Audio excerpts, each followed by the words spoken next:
In today's video, I'm going to teach you how to create a folder on Google Docs. Having a well-organized digital workspace is incredibly important, and a key part of that is knowing how to efficiently manage your files and documents.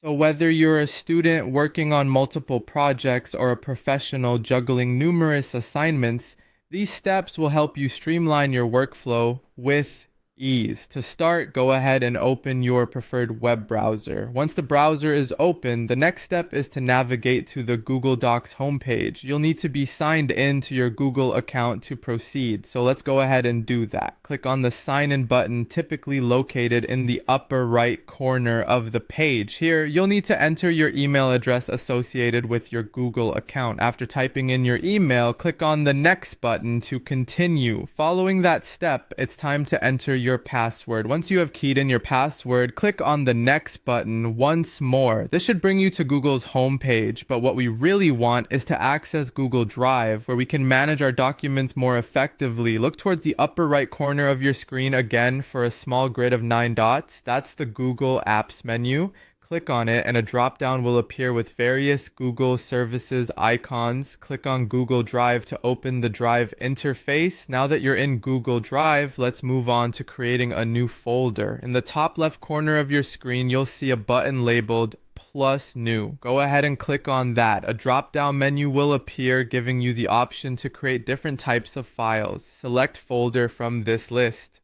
A pop-up will then appear, prompting you for a name for your new folder. It's essential to choose a descriptive name that will help you easily identify the contents of the folder. For instance, you might call it My Documents or something specific to the files you'll be adding. Once you've decided on a name, simply type it into the box and then click on the Create button. And there you have it. You've successfully created a new folder where you can move your Google Docs or any other files that you need to keep organized. It's as simple as that. You've now got a dedicated folder for your documents, making it much easier to manage your files and improve your productivity. Feel free to repeat this process to create additional folders as your needs grow or change. Remember, a well-organized Google Drive can make a world of the difference when you're navigating through your day-to-day tasks. Thank you for watching and have fun organizing your digital workspace.